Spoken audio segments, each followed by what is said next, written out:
Justice ಮುನ್ನಾ ಅವರ ವರದಿಯನ್ನ ಸರ್ಕಾರ ಮೊದಲನೇದಾಗಿ ಒಪ್ಕೊಂಡಿದೆ. It is accepted the report. ಅದರಲ್ಲಿ ಏನೆಲ್ಲ ರೆಕಮೆಂಡೇಶನ್ಸ್ ಮಾಡಿದ್ದಾರೆ ಅದರ ಬಗ್ಗೆ ನಾವು ಒಂದೊಂದನ್ನೇ ಅನುಷ್ಠಾನ ಮಾಡೋದಕ್ಕೆ ಪ್ರಯತ್ನ ಮಾಡ್ತೀವಿ. ಈಗಾಗಲೇ RCB ಅವ್ರದ್ದು, ಆಮೇಲೆ DNA ಅವ್ರದ್ದು, ಅವರ ಕೇಸ್ಗಳೇನು ಹೈಕೋರ್ಟಲ್ಲೆಲ್ಲ ಇದೆ, ಅದು ಹಾಗೆ ಮುಂದುವರಿಯುತ್ತೆ. ಆಮೇಲೆ ಅಧಿಕಾರಿಗಳ ಮೇಲೆ ಈಗಾಗಲೇ ಅವರನ್ನ ಸಸ್ಪೆಂಡ್ ಮಾಡಿ ಒಂದು ಹಂತದ ಶಿಕ್ಷೆಗೆ ಒಳಪಡಿಸಿತ್ತು. ಈಗ ಮತ್ತೊಂದು ಡಿಪಾರ್ಟ್ಮೆಂಟಲ್ ಎನ್ಕ್ವೈರಿ ಮಾಡಬೇಕು ಅಂತ ಹೇಳಿ ತೀರ್ಮಾನವನ್ನ ಸರ್ಕಾರ ಮಾಡಿದೆ. ಮುಂದೆ ಅವ್ರದ್ದು ಕೆಲವು ರೆಕಮೆಂಡೇಶನ್ಸ್ಗಳಿದ್ದಾವೆ. ಅಂದ್ರೆ ಇನ್ಮೇಲೆ ಮುಂದೆ ಈ ರೀತಿ ಮ್ಯಾಚ್ಗಳಿಗೆ ಪರ್ಮಿಷನ್ ಕೊಡುವಾಗ ಏನು ಕಂಡೀಷನ್ಸ್ ಇರಬೇಕು, ಕ್ರೌಡ್ ಮ್ಯಾನೇಜ್ಮೆಂಟಿಗೆ ಯಾವ ರೀತಿ ನಿಯಮಗಳು ಮಾಡಬೇಕು, ಈ ತರದ್ದೆಲ್ಲ ಕೆಲವು ರೆಕಮೆಂಡೇಶನ್ಸ್ ಇದೆ. ಅದನ್ನೆಲ್ಲ ಸರ್ಕಾರ ಪರಿಗಣಿಸುತ್ತೆ. ಮತ್ತೆ ಯಾಕೆ ಡಿಪಾರ್ಟ್ಮೆಂಟಲ್ ಎನ್ಕ್ವೈರಿ ವರದಿ ಕೊಟ್ಟಾದ್ಮೇಲೆ ಮತ್ತೆ ಆಗ್ಲೇ CID ಕೂಡ ಕೊಟ್ಟಿತ್ತು. ಅದು ಇಂಟರ್ನಲ್ಲಿ ಡಿಪಾರ್ಟ್ಮೆಂಟಲ್ ಎನ್ಕ್ವೈರಿ ಬಂದು ಅಡ್ಮಿನಿಸ್ಟ್ರೇಟಿವ್, ಅದು ಇಂಟರ್ನಲ್ಲಿ ಮಾಡ್ತಾರೆ. ಅದನ್ನ ಆ ತೀರ್ಮಾನ ಚರ್ಚೆ ಮಾಡೇ ತೀರ್ಮಾನ ಮಾಡಿದ್ದಾರೆ. ಬಿಜೆಪಿ ಅವರು ತಾವು ಮಾಡಿರೋ ತಪ್ಪನ್ನ ತಪ್ಪಿಸ್ಕೊಳ್ಳೋಕೆ ಈ ತರ ವರದಿ ಕೊಡೋದು ಆರೋಪ ಮಾಡ್ತಾರೆ. ಭಾರತೀಯ ಜನತಾ ಪಾರ್ಟಿಯವರು ಈಗ ಅವರು ವಿರೋಧ ಪಕ್ಷದಲ್ಲಿದ್ದಾರೆ, ವಿರೋಧ ಪಕ್ಷದ ಸ್ಥಾನದಲ್ಲಿದ್ದಾರೆ. ಅವರು ಹೇಳೋದು ನಾವು ಯಾವಾಗ್ಲೂ ಹೇಳ್ತೀವಿ, ನೀವು ಪಾಸಿಟಿವ್ ಕ್ರಿಟಿಸಿಸಮ್ ಮಾಡಿ, ನಿಮ್ಮ ಸಲಹೆ ಸೂಚನೆ ಕೊಡಿ. ಆ ಸಲಹೆಗಳು ಬಹಳ ಉತ್ತಮವಾಗಿದ್ರೆ ಅದನ್ನ ನಿಮ್ಮನ್ನ ವಿರೋಧ ಪಕ್ಷ ಅಂತ ಅನ್ಕೊಳ್ಳೋದಿಲ್ಲ. ನಾವು ಜನರ ದೃಷ್ಟಿಯಿಂದ, ರಾಜ್ಯದ ದೃಷ್ಟಿಯಿಂದ ಅದನ್ನ ಪರಿಗಣಿಸ್ತೀವಿ ಅಂತೀವಿ. ಆದ್ರೆ ಈ ಟೀಕೆ ಟಿಪ್ಪಣಿಗಳು ಮಾಡ್ತಾನೆ ಇರ್ತಾರೆ ಅವರು. ಅದಕ್ಕೆ ನಾವು ಏನು ಮಾಡಕ್ಕಾಗಲ್ಲ. ಅದು ಅವರಿಗೆ ಇರುವಂತ ಹಕ್ಕು. ಅದು ವಿರೋಧ ಪಕ್ಷದಲ್ಲಿದ್ದಾಗ ಆಡಳಿತ ಪಕ್ಷದ ಮೇಲೆ ಟೀಕೆ ಟಿಪ್ಪಣಿ ಮಾಡೋದು ಸಹಜ. ನಾವು ಅಧಿಕಾರದಲ್ಲಿ ಇಲ್ಲದೆ ಇರುವಾಗ ನಾವು ಮಾಡಿದ್ದೇವೆ, ಅವ್ರು ಮಾಡ್ತಾರೆ, ಸಂತೋಷ. ಅದಕ್ಕೆ ನಾವು ಮಾಡಬೇಡಿ ಅಂತ ಹೇಳಕ್ಕಾಗತ್ತ? ಸರಿ, ರಾಜಕೀಯದ ಯಾರ್ದು ಕೂಡ ತಲೆದಂಡ ಆಗ್ಲಿಲ್ಲ ಅನ್ನೋದು ಗೋವಿಂದರಾಜ್ನವ್ರ ಹೆಸರು ಏನಾದ್ರು ಉಲ್ಲೇಖ ಇದೆ? ಇಲ್ಲ, ಅದರಲ್ಲಿ ಏನು ಉಲ್ಲೇಖ ಇಲ್ಲ, ವರದಿಯಲ್ಲೇನು ಉಲ್ಲೇಖ ಇಲ್ಲ.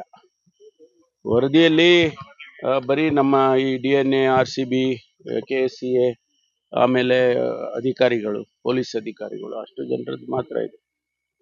Sir, Rahul Gandhi election commissioner ಅವರು ಗಂಭೀರವಾದಂತಹ ಆರೋಪವನ್ನ ಮಾಡಿದ್ದಾರೆ. ಸರ್, ರಾಹುಲ್ ಗಾಂಧಿ ಅವರು ಕೂಡ ಕರ್ನಾಟಕದಲ್ಲಿ ಒಂದಷ್ಟು ಕ್ಷೇತ್ರಗಳಲ್ಲಿ ವೋಟರ್ ಐಡಿಗಳನ್ನು ಡಿಲೀಟ್ ಮಾಡಲಾಗಿದೆ ಅಲ್ಲ, ಈಗಾಗಲೇ ಅಧ್ಯಕ್ಷರು ಅದಕ್ಕೆ ರಿಯಾಕ್ಟ್ ಮಾಡಿದ್ದಾರೆ.